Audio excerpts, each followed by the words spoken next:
بہن نے فرمایا یہ میں نے بھی یہ عرض کیا تھا کہ یہ نہیں کہنا چاہیے کہ اللہ تعالیٰ آپ کا نصیب اچھا کرے، مناسب نہیں ہے۔ وجہ اس کی یہ ہے کہ نصیب تقدیر کو کہتے ہیں، مقدر کو کہتے ہیں، اور مقدر کا مطلب ہوتا ہے اللہ تبارک و تعالیٰ کی طرف سے مقرر شدہ۔ اللہ تعالیٰ نے جو ہمارے لیے فیصلے کر دیے ہیں اسے اصل میں سمجھ لیں تقدیر کہتے ہیں، مقدر کہتے ہیں۔ اب اس کے اندر اچھائی ہوگی، برائی کو کوئی پہلو ہے ہی نہیں، اس لیے کہ اللہ تعالیٰ اپنے بندے کے لیے جس چیز کا انتخاب فرماتا ہے تو وہاں پہ گندگی، عیب، برائی تو تصور ہی نہیں کر سکتے ہیں، تو وہ تو پہلے ہی اچھا ہے۔ یہ الگ بات ہے کہ آپ کی میری طبیعت اس کی اچھائی کو پہچاننے سے قاصر ہوتی ہے تو ہم بعض اوقات اس سے چڑ جاتے ہیں یا اس پہ اظہار ناراضگی کرتے ہیں، وہ ہمارا قصور ہے، ورنہ اللہ تعالیٰ نے جو کچھ مقرر کیا ہے وہ اچھا ہی ہے، تو لہٰذا وہ پہلے اچھا ہے تو وہ اچھا ہی ہے۔ اب یہ کہنا کہ اللہ تعالیٰ آپ کے نصیب کو اچھا کرے، اس میں اس طرح شائبہ آتا ہے جیسے پہلے برا ہے پھر اچھا کر دے، یا برا بھی نصیب ہوتا ہے، ایسا نہیں کہنا چاہیے، نصیب ہمیشہ اچھا ہوتا ہے۔ اسی لیے بزرگان دین نے بدقسمتی کا لفظ استعمال کرنے سے منع کیا کہ جی میری بدقسمتی تھی، قسمت تو اچھی ہوتی ہے، اللہ نے بنائی ہے نا، بدقسمتی تو ہو ہی نہیں سکتی ہے، اس لیے لفظ نہ کہا جائے۔ یہ کہتی ہیں اگر ہم اس کو چھوڑ کے کسی کو یوں کہیں، بچے کو دعا دیتے ہوئے کہ اللہ تعالیٰ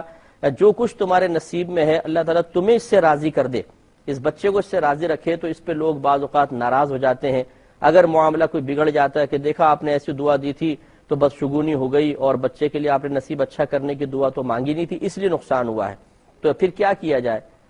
دیکھیں مسئلہ یہ کہ جب اس قسم کے جہلا ہمارے درمیان موجود ہیں جنہیں اپنے دین کے بنیادی عقائد سیکھنے کی ہی فرصت حاصل نہیں ہے، خالی ایک مسلمان گھرانے میں پیدا ہو جانے کے بعد ہمارا مسلمان یہ سمجھتا ہے کہ شاید مجھے سب کچھ آتا ہے، ایسا نہیں آتا ہے۔ ہمیں معلوم ہے، ہم عقائد سکھاتے ہیں، عقائد سیکھتے ہیں، عقائد پڑھتے پڑھاتے ہیں۔ میں گارنٹی سے کہتا ہوں کہ اگر آپ ایک مسلمان کو کھڑا کر کے اس سے اللہ تبارک و تعالیٰ کی ذات کے بارے میں بنیادی عقائد پوچھ لیں، اگر وہ وضاحت کر دے،